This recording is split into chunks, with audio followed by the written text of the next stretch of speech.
Okay. So do you ever get to like travel anywhere for your job?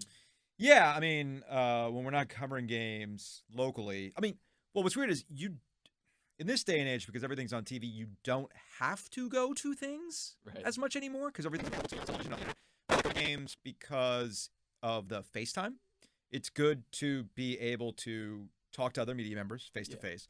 It's good in the case, I'll use state as an example.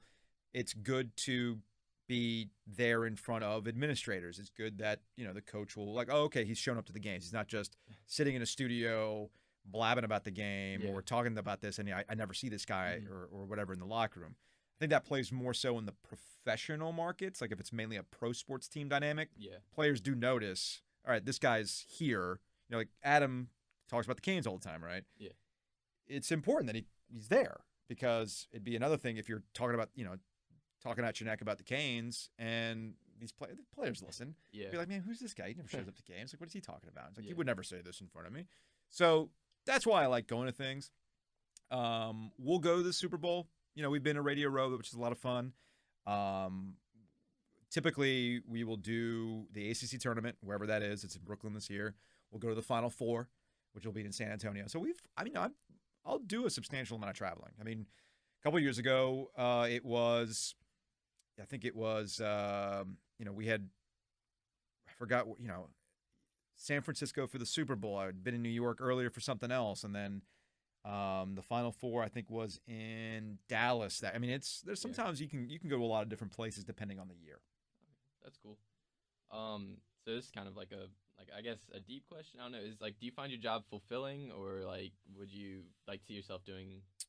Yeah, I mean it's a job, so I mean, you're not always gonna love a job. Yeah. So there are times where the job gets, like for instance, I can't go to a sporting event like a normal human being where I can go Yeah. and have a good old time and get blitzed in the parking lot at a tailgate or whatever it is because I have to walk past all those people to a game. You know what I'm saying? Yeah. So that's a little different. There's one thing that's kind of the negative side effect of the job is I like to joke that I'm kind of dead inside when it comes to the outcome of games. Yeah. The only thing I care about is what outcome makes the show more interesting. I root for Right. the show, essentially. Mm-hmm. So if there's a compelling thing that's going to happen, I want that to happen. Right. I don't root for one particular team over the other. I just care, okay, what would be more interesting? Um, it's some of the constant feedback can get to you from time to time. Yeah. But anybody who does this has to have a little bit of a thicker skin and Mhm. understand that you're putting yourself out there Right. and you've opened yourself up to be criticized just like players and coaches are opened to be criticized for what they do. But sometimes I'll have to shut the computer down or put the phone away because Twitter can get a little rowdy or Yeah. email can get a little rowdy. But no, I mean, anytime I feel like it's kind of a slog, I still have to realize I'm like, I get paid to talk about sports Yeah. at the end of you know what I mean? Like I Yeah. can't complain. Yeah. Like what I do is what a lot of other people would want to do, or they think, "Oh man, that'd be so much fun." Yeah. It's still work, but again, I'm just talking about sports for Right. 4 hours a day, or tweeting about it, Mhm. whenever it is, and I get paid to do it. I can't really complain.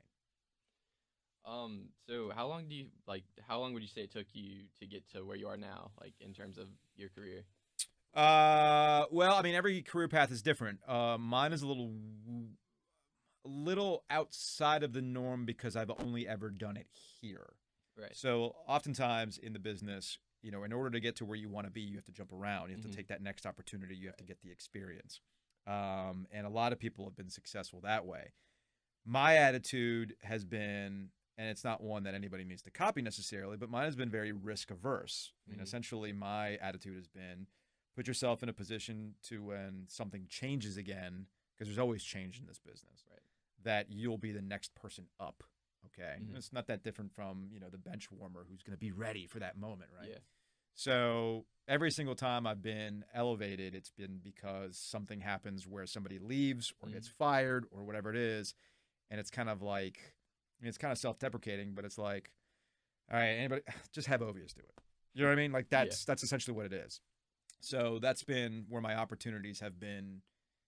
I've gotten opportunities that way, and it's obviously Yeah. worked out for me, Mhm. where I've been able to go from when I graduated from NC State in 2001 as a part-timer that did sports updates and screened phone calls Mhm. to being a co-host on an afternoon drive show in what is a top 40 market and working for Capital Broadcasting, which is the large local media conglomerate. So I mean, it's worked out for me, but that doesn't necessarily mean, if I didn't have a wife and kids, and I was a little bit more willing to risk things, or I'm like, you know what, I want to be here now faster. Yeah. Well, then yes, then I would, I'd pursue trying to work for ESPN, or I would pursue trying to get to a, what would be perceived as a larger market. But there is something to be said about carving out a niche in the market that you're in. And again, this is a place that people want to be. Mm-hmm. So I've never really ever really felt the need to go somewhere else, because people want to be here, and it's fun working here, and it's given me a lot of opportunity. So that's kind of where I've gotten. And kind of like a spinoff of that, like what was your entry position that got you into this? Just doing, my first job was with 850 The Buzz, and what I did was I worked on weekends. I did Saturday and Sunday morning programming, so I was there from like 7 o'clock or 6 o'clock in the morning to run some syndicated programming through noon. So what I would do is I would do updates, and I would screen phone calls for the local shows. There was a golf show, and there was a computer show, there was a sports show. I would do that Saturdays and Sundays. And then during the week, I would fill in when I could to do updates. And then I would also pick up shifts to go cover games. Back then, it's what was called stringer work. Mm-hmm. This is like 2002 time frame, where you would go to a sporting event and you would call the various syndicated networks. So ESPN Radio, Fox Sports Radio, Sporting News Radio, because they would need updates from the game. So you'd be like, all right, it's, NC State leads Delaware State, whatever. Yeah. You would do that like every hour. And, just easy way to make a few bucks. So guess, that's how I started. I guess now that's not really a job. No, it's really not. It really isn't a job now, because that whole dynamic of people needing constant updates has been taken over by your phone. Yeah. So I don't, if I need to check the score on something, I don't need to pop on the radio when I'm driving around. Yeah. You shouldn't do it, but people do it anyway. They'll check at the light. Yeah. I'll just look at my phone, look at my scoreboard app while I'm at a light. So that's why that's changed. So what would you say is like the hardest part of your job that you have to deal with on a?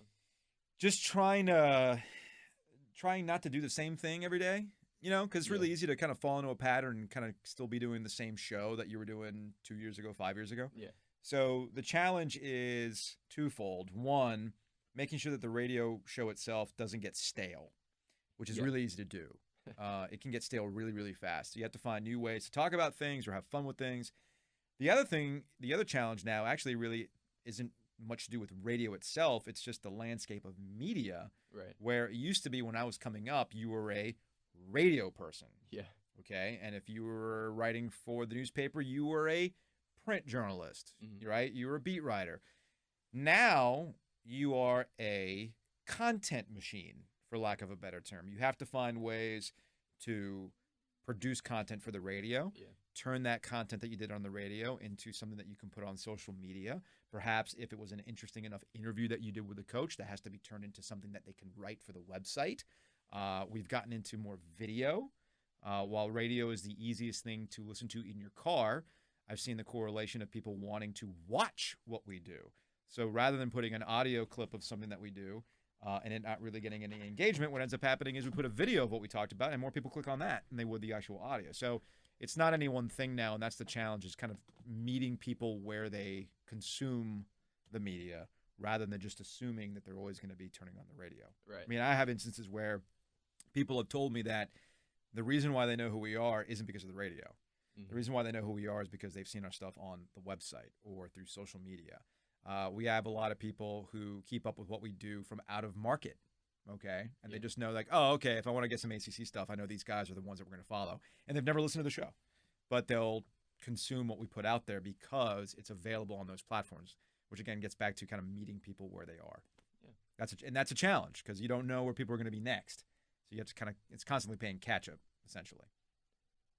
And then on top of that, what would you say is the most enjoyable part of your job?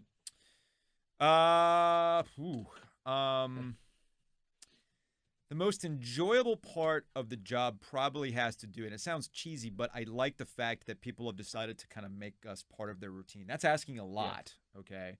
So people have decided that they find us entertaining enough that they're willing to, because we live in a time of infinite content, okay? I mean, I don't have to listen to the radio anymore in my car if I don't want to. Yeah.